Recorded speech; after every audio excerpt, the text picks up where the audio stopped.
छत्तीसगढ़ में मंत्रिमंडल विस्तार को लेकर बार बार उठ रही चर्चाओं और इसके बार बार टलने की स्थिति ने राजनीतिक हलकों में कई सवाल खड़े किए। मुख्यमंत्री विष्णुदेव साय के नेतृत्व वाली भारतीय जनता पार्टी भाजपा सरकार ने दिसंबर 2023 में सत्ता संभाला। इसके बाद पहले ही चरण में 9 मंत्रियों को स्थान दिया गया, जिनमें एक मंत्री थे बृजमोहन अग्रवाल। और इसके बाद से मंत्रिमंडल विस्तार की संभावना को लेकर तो सुगबुगाहट बनी हुई है। हालांकि अप्रैल 2025 तक यह प्रक्रिया पूरी नहीं हो सकी है, जिसके पीछे कई राजनीतिक, सामाजिक और रणनीतिक कारण हो सकते हैं। मैं सुरेश महापात्र और आप देख रहे हैं CIN न्यूज।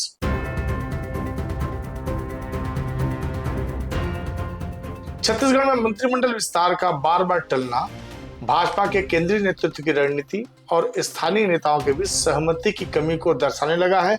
अभी हाल ही में केंद्रीय गृह मंत्री के छत्तीसगढ़ प्रवास के बाद एक बार फिर मंत्रिमंडल विस्तार को लेकर चर्चाओं को हवा मिली। उनके जाने के बाद छत्तीसगढ़ भाजपा के प्रभारी भी यहां पहुंचे और बैठकों का दौर चला। यह माना जा रहा है कि केंद्रीय नेतृत्व ही मंत्रिमंडल में शामिल होने वाले नामों को अंतिम रूप देगा, क्योंकि प्रदेश स्तर पर सहमति नहीं बन पाई है। अंदर के सूत्र बता रहे हैं कि मंत्रिमंडल विस्तार में सबसे बड़ी बाधा पुराने नेताओं के प्रभाव के चलते उत्पन्न हो रही है। मसलन अमर अग्रवाल और उप मुख्यमंत्री अरुण साव दोनों ही बिलासपुर से हैं और अमर अग्रवाल को मंत्री बनाए जाने को लेकर के बड़ी चर्चा है। और इस बीच आपको ये भी पता होना चाहिए कि बिलासपुर में नेहरू चौक में साव का निवास है और राजेंद्र नगर में अमर अग्रवाल। लखनलाल देवांगन मंत्री हैं, पर वे अमर अग्रवाल के करीबी हैं।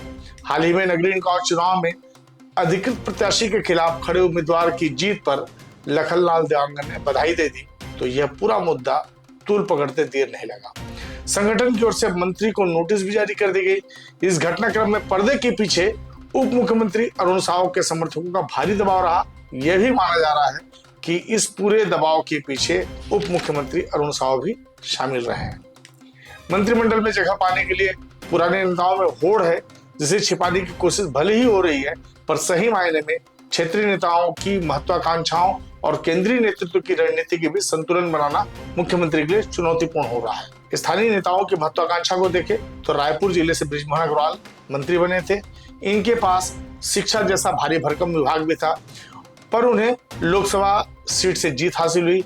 इसके बाद उनकी पसंद के उम्मीदवार सुनील सोनी को टिकट दी गई और वे चुनकर विधायक बन गए।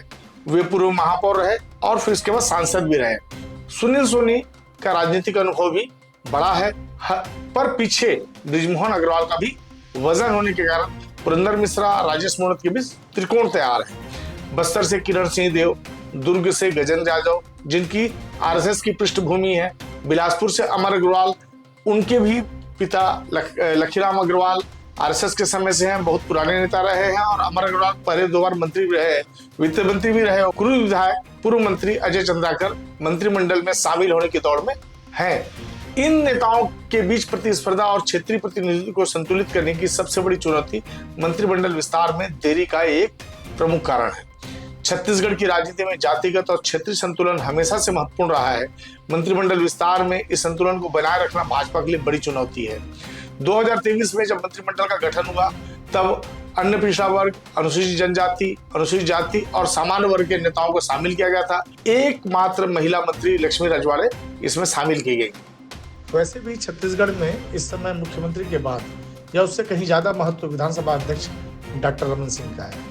ऐसे में यह भी तय माना जा रहा है कि यदि भविष्य में किसी को मंत्री बनाना या बनना हो तो उसकी राह VIP रोड स्थित विधानसभा अध्यक्ष डॉक्टर रमन सिंह के बंगले से होकर गुजरेगी। विधानसभा के भीतर 3 बार के मुख्यमंत्री रह चुके डॉक्टर रमन सिंह एक गार्जियन के तौर पर मंत्रियों का बचाव करते साफ देखे जा सकते हैं। चाहे विपक्ष का हमला हो या पूर्व कद्दावर मंत्रियों का, जो इस समय विधायक हैं, उन सभी को विधानसभा अध्यक्ष का संरक्षण बीते सत्र तक मिलता रहा है।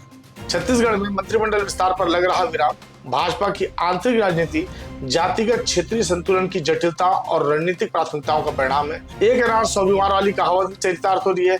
इस बीच ये चर्चा बाहर आई है कि छत्तीसगढ़ में मुख्यमंत्री के साथ कुल 14 मंत्री काम करेंगे। केंद्रीय नेतृत्व की मजबूत पकड़ और स्थानीय नेताओं की सहमति की कमी के चलते मंत्रिमंडल विस्तार की प्रक्रिया को और जटिल बना दिया है। यह देरी न केवल सरकार की निर्णय लेने की क्षमता पर सवाल उठा रही है, बल्कि विपक्ष को भी इसे राजनीतिक हथियार के रूप में इस्तेमाल करने का अवसर दे रही है। सबसे बड़ी बात यह है कि शिक्षा जैसा भारी भरकम विभाग इस समय सीधे मुख्यमंत्री के अधीन है। बहुत सारे फैसलों को लेकर शिक्षा विभाग के अधिकारी सीएमओ की ओर मुंह ताकते दिखते हैं। उम्मीद की जा रही थी कि मंत्रिमंडल विस्तार के बाद संभव है कि शिक्षा विभाग की बागडोर एक बार फिर केदार कैसे के पास चली जाए। अभी सुशासन तिहार के दौरान प्रदेश भर में समाधान पेटियां लगाकर लोगों से समस्याएं पूछी गई। इसके बाद अभियान का दूसरा चरण भी लागू होगा। पहले चरण के दौरान शिक्षा विभाग में लंबित शिक्षकों की भर्ती का मामला भी उठा है। साथ ही यदि किसी मंत्री को हटाने की मांग की गई है तो किसी को मंत्री बनाने की भी पैरवी करने की सूचना है। खैर, यदि भाजपा जल्द ही इस मुद्दे को हल नहीं करती है तो यह पार्टी के भीतर असंतोष और जनता के बीच अविश्वास को बढ़ा सकता है। मंत्रिमंडल विस्तार के लिए एक स्पष्ट रोड मैप, समयबद्ध कार्यान्वयन इस स्थिति को सुलझाने की दिशा में महत्वपूर्ण कदम हो सकता है। आपको यह अंक कैसा लगा? आपके प्रतिक्रियाओं का इंतजार रहेगा। आप देखते रहिए CIN न्यूज, और यदि सब्सक्राइब नहीं किया है तो कृपया सब्सक्राइब कर ले, लाइक का बटन दबाना ना भूले। बहुत बहुत धन्यवाद। नमस्कार।